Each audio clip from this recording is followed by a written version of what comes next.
Hello everyone, my name is Zenitsu and I'm back with another Digimon video. So today I'm going to be doing a,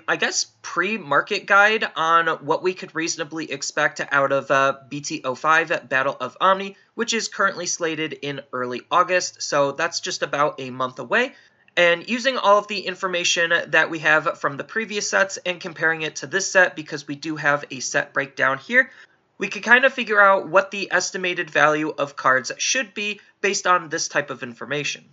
Granted, the quantity that everyone has been buying the set in is a huge factor because the more overall supply means that the lower the prices generally will be. On top of which, we also don't know the exact pull rates on any of the cards, but again, we could kind of use the past sets to kind of just look at those trends and try to follow and apply those to here, because I don't expect them to be that much more different. So I guess starting with the box toppers, because, well, they're right here in front of us, we could see that there are 6 box toppers this time, so it's the same amount as in BT04, and I think the prices will be performing similarly to BT04, just because,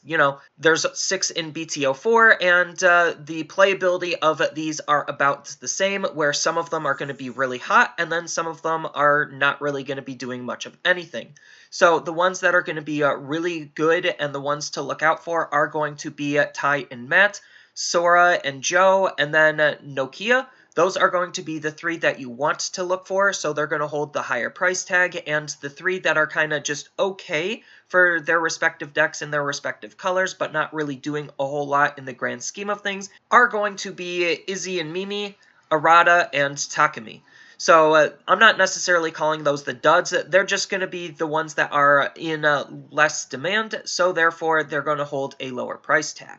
Although Takumi is definitely in a really interesting position compared to the other two, just because Takumi has this perception where he hard counters Rookie Rush. Spoiler, he doesn't. But it's that level of perception that might make him a little bit more sought after, so he might actually be in the middle ground compared to the others. But hopping over to TCG Player, we could kind of see how all of the box toppers have been performing so far. So we know that the better box toppers obviously are going to be holding a higher price tag, but what's part of the contributing factor to some of these cards holding as high as a price tag as they are is their playability and their overall rarity. So TK being the best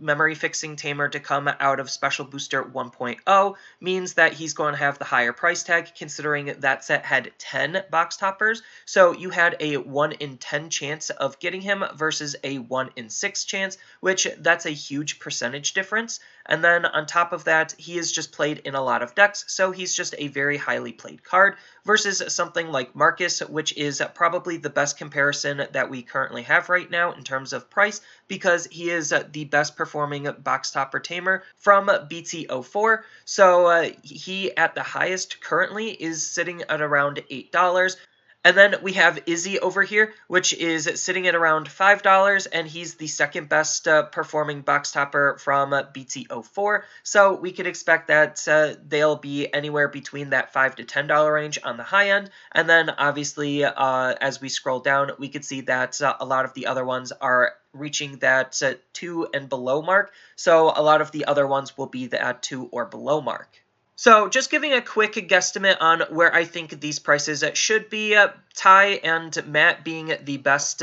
box topper out of the bunch probably is going to be at that $10 mark. Obviously, during presale, he's going to be a little bit higher, but he should be stabilizing at around that $10 mark. I definitely think Nokia is probably the second best, so she'll be probably sitting at around $7. Sora and Joe are probably going to be sitting around $5. I definitely think Takumi is probably going to be about $3 to $4. And then Arata and Izzy and Mimi are probably going to be around $1.50 to $2 or below. So hopping over to Digimon Card Dev, and just as a quick aside, huge shout outs to them for having this great website that I use a lot, and thanks to them and the wonderful translation team, we do know everything that's going to be in the set, and even though the English side is going through their spoiler season right now as we're getting closer and closer to the set's release, we still just already knew exactly what everything is going to be doing, and we could already have been starting to build and plan our decks around the cards that we know are going to be in the set. And we also can look over in Japan to see how BT05 has been performing over there. So just again, huge shout out to Digimon Card Dev for just having such a great tool for everyone to be utilizing.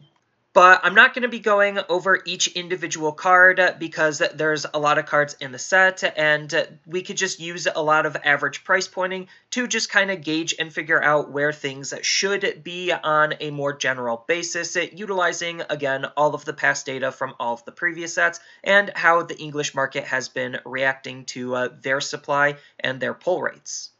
So, starting with the secret rares, working our way down, I definitely think that with only 2 secret rares, it is going to probably be a little bit harder to pull any given secret rare. Granted, each secret rare also has an alt art, but again, the alt arts usually are harder to pull than the normal versions, and I definitely think that if the normal versions are already going to be estimated to be slightly harder to pull just because there are fewer overall secrets in the set compared to a lot of the other sets, then the alt arts are definitely going to hold a nice high price tag on top of the already high price tag that these secrets are going to be holding. But what makes me think that the secret rares are going to be slightly harder to pull is because they share the same slot as the alt art cards. And with only 12 total alt art cards and 2 secrets that you could be pulling, that is, what, a 2 in 14 chance that you're going to see any of the given secret rare that you want than the other secret rares in the other sets. But again, I could be completely wrong, all depending on what the pull rates in the actual boxes are. So, looking at TCG Player, we could see what all of the secret rares are currently doing, and currently the best and highest secret rare is going to be Lucimon Alt Art, which is a really good comparison considering it has a slightly similar pull rate to what we're probably going to be experiencing in BT05. So it's currently sitting at around $87. We have Omnimon Alter S, which is another really good comparison, sitting at $73, and then the normal art Lucimon is currently sitting at about $71, with the normal art Omnimon Alter S sitting at about $62. And then outside of that, we could see that they are lucky to break the $40 mark, and then the alt arts are going to be holding a higher price tag than the normal arts most of the time. There are some instances where the alt art isn't as sought after as the normal art, so Imperial Dramon is like another example of this, but art aspect aside, we definitely can see that a lot of the secret rares are very lucky to even break the $40 price point on their alt art, and only a few of them do, but the highly played ones definitely are going to be holding a decent price tag. So, knowing that both of these cards are going to be highly sought after and highly played, and they are very powerful cards, I definitely can safely say that these will probably be at that 50 and above price point, just because A, they're going to be slightly harder to pull, theoretically, and B, they're both very played cards. Even their alt arts are going to be a little on the expensive side. I definitely think Omnimon X is probably going to be at around that 80 to 100, maybe even as high as 120 to 150, and Omnimon Zwart D is probably also going to be in that similar camp, where the alt art is going to be performing as such. I definitely think, given the context of what the Japanese meta was doing, Omnimon Zwart D is going to be the more played card, so he is probably going to be the one holding the higher price tag, but Omnimon X also has a lot of fanfare going for him, so it's hard to say exactly where these cards are going to be. Just know that the normal arts are going to be bare minimum $50 on the low end, if not more, and then the alt arts are probably going to be bare minimum $70 plus. So that's kind of just my given estimation on where the secret rares are going to be. And then taking a look at the super rares, starting off with how the market has been reacting to a lot of the super rares, outside of a couple of outliers because of them being in Special Booster 1.0, and that has a lower pull rate than your normal set. Obviously, those base SRs are going to be performing the best on top of the alt arts is usually where the money is when it comes to the SRs, and most of them aren't even that super high. The majority of them are going to be sitting around that $15 to $40 price range, but as we can scroll down and see outside of the alt art cards, that the best performing base SR that we have a good comparison to is going to be Chaosmon Folder Arm, and he's only sitting at around that $12 to $15 price point, considering he is one of the best cards to come out of that set. So if we go over and continue to look at a lot of the price points, that the majority of the base SRs, even some of the harder to pull ones, are still going to be lucky to reach that $10 price point. So we have Wargreymon, which again is another very highly played and very popular card, is only holding at about $8.50 to $10 in terms of what he's doing in the secondary market. So like I said, the majority of these are going to be lucky to hit a high of $10, and the vast majority of them are going to be sitting anywhere between that $3 to $9 price point. So if we just continue to look, we'll see like a lot of the cards that in terms of the SRs just still aren't holding a very high price tag despite how played the card is, and part of that is due to the stock and quantity. There's just a lot of the cards out there, and there's not a lot of attention on some of them, so that's why the price point is relatively low. And then hopping over to looking at all of the SRs in BT05, obviously we already know that the alt arts are going to be performing better than the base cards, so I'm just going to be talking about the base cards because, again, I don't exactly know how the alt art cards are going to hold in the secondary market, let alone what they're going to be, because usually those cards are a little bit more suspect to swings, just because there's going to be less overall stock of them, and they're going to usually be in higher demand. But regardless, just talking about base SRs here, I think that there's still just a lot of very powerful base SRs. I just don't know exactly how well they're going to hold in the secondary market. But going off of playability, there's still just a lot of very powerful and very popular cards. I think Shoutmon DX could be one of those cards that's going to be on the higher end. I definitely think Lord Nightmon is also going to be on the higher end. Rafflesimon could be on the higher end. I think Rafflesimon is more prone to be one of those like high to middle ones. I definitely think that Omnimon and Omnimon's Wart are definitely going to be on the higher end, considering they're very powerful level 7s, and I definitely think that Chaos Galamon is another one that's going to be performing relatively well, given the grand scheme of how the secondary market has been treating SRs. So out of all of those SRs, I definitely think those are the ones that are going to be performing the best, and even though cards like Hexablaumon, Metal Garurumon, Tectimon, Armageddon, they're still very good cards in their own right, I just don't see them performing very well in the overall meta, and as a result, they're not going to hold a lot of demand, and without a lot of demand and a whole bunch of stock, they're just going to have a lower price point. So definitely those are the cards that are going to be a little bit easier to pick up in terms of the secondary market versus the other ones. But there is only 10 SRs in this set, and with only 10 SRs and going off of the previous sets, if we are at least expected to see bare minimum 7 of them, that's still a pretty high chance of seeing any given SR, and that's just a big contributing factor to why the SRs aren't performing as well as they normally were in the past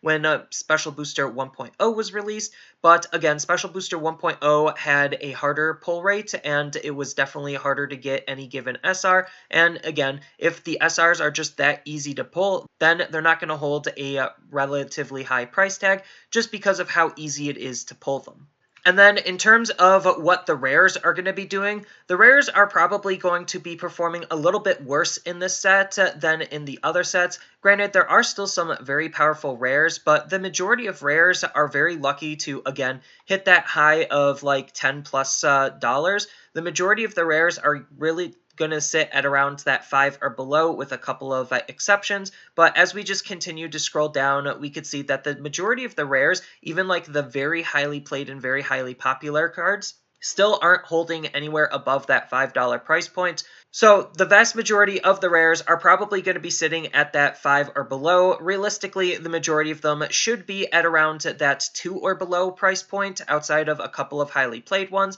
and it's definitely reflected in how a lot in the majority of the rares are performing in the previous sets. So when it comes down to the rares, taking a look at all of the rares in BT05, we could boil down the rares that are going to be performing as well as they are into two different factors. The first factor is playability. So how many decks is this card going to be going into? Because that contributing factor adds to the overall demand of the card. So if it's something like a Diaboromon, it's not really going to be played in anything outside of Diaboromon, as just an example. So it's not going to hold a very high price tag, but something like Sora and Joe or Ty and Matt, those are cards that can fit in multiple different decks, and as such, they'll have an overall more demand for them, so they'll just hold a higher price tag as a result. And then the second rule of thumb is removal. Usually anything that has some really good removal potential allows it to be played a lot more easily because people just like removal cards. So any removal type card is going to hold a relatively decent price tag. So something like Earthshaker is probably going to be a really good card to pick up just because it is a pretty decent form of removal in the rare slot. Although something like All Delete, while it is removal, it's just a really bad card. This probably isn't going to hold a very high price tag as a result, just because of how hard it is to use this card and the fact that this card just isn't really that good. So not all removal is going to be highly sought after, but like good generic removal is going to be highly sought after, and that's kind of like the whole point of like what makes a good rare is just how generically good it can be for not only just its intended deck, but to other decks as well. But as I mentioned before, all depending on what the pull rates are, if they're going to be as generous as BT04, we could expect at the high end a rare can get would probably be about $3 to $4, and the majority of the rares are just going to be crushed under the pressure of the sheer quantity of how many rares we're going to be seeing. So I don't expect the majority of the rares to be that expensive. Like, the only rares that I really see being super expensive are probably going to be a lot of the tamers. So the ones that I mentioned earlier, Sora and Joe, Ty and Matt, Nokia, those are going to be really good ones. I definitely think War Monzimon is definitely going to be a really good rare to pick up just because it is the Monzimon for black, quite literally, and black has really been lacking that level of efficiency in terms of having a good tempo card on level 5s, so that would probably be a really good one to pick up. I definitely think something like a Blukamon might be pretty decent just because of how generic it is and how good it can be utilized. Same thing with like Earthshaker, it just has a lot of good cards that it could synergize with outside of its intended deck. Same thing with like Black War Growlmon. So those are just like some of the more generic examples of like cards that I think are going to be doing relatively well in terms of rares in the set. But again, I'm just not expecting rares to be doing that well, let alone rares to be holding a high price tag coming out of this set. And then if the rares aren't necessarily going to be performing super well, we could just expect the commons and uncommons to be just worth less than the rares, just because, again, they are easier to pull than any of the other rarities. And if things are going to be continuing like they were with BT04, then we could just safely guess that these aren't really going to be worth much. And the only thing worth noting is you really shouldn't be paying anything more than a quarter or below for a uncommon or common. Most people will just try to charge a quarter, but like sometimes just the sheer quantity and how many sellers will just push it below that quarter mark. But regardless, there's still just a lot of really good commons and uncommons in the set. It's just that they're going to get crushed under the sheer number of quantity that we're going to be seeing of them, most likely. So they're not really going to be worth much, if anything, at all.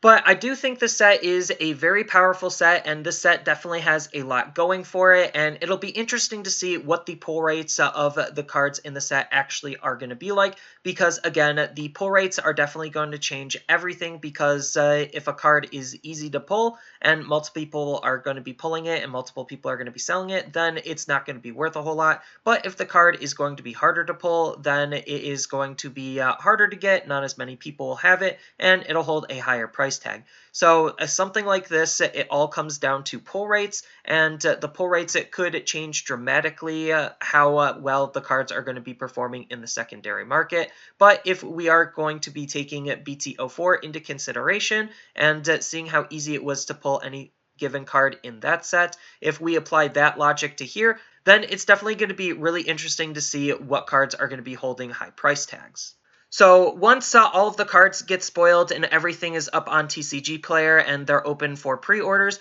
please, please, please, please, please, please, please be very, very cautious and very, very careful when buying anything on there from pre-sale, especially from select sellers, because only select sellers are allowed to do pre-sales, and most of the time, 100% of the time actually, they will just try to overlist the card to try to capitalize on the fear of missing out and try to take advantage of the situation and overcharge for the card. So please keep in mind there is going to be plenty of the cards to go around, and the cards will normalize as quickly as they possibly can when the set actually does come out. So I would be very cautious and very wary about buying anything on TCG Player on presale for the Digimon trading card game outside of very select few cards. So that's all I really have for this video. As always, feel free to tell me your thoughts down in the comments below, and down in the description below are different ways that you could support me in the channel. So one of those ways is I do have a TCG Player affiliate link, so whenever you use that affiliate link to buy cards off of tcgplayer.com, then some of the money will go to supporting me in the channel. And on top of which, I also do stream over on twitch.tv/Zenitsu. So following and subbing is a good way to support me over on that platform as well. And on top of that, I also do make and sell playmats over on Overcard Gamers on Facebook. So whenever you buy one of my designs through them, then some of that money will also help go to supporting me in the channel. And as always, don't forget to like, share, and subscribe for more content, and I'll see you in the next video.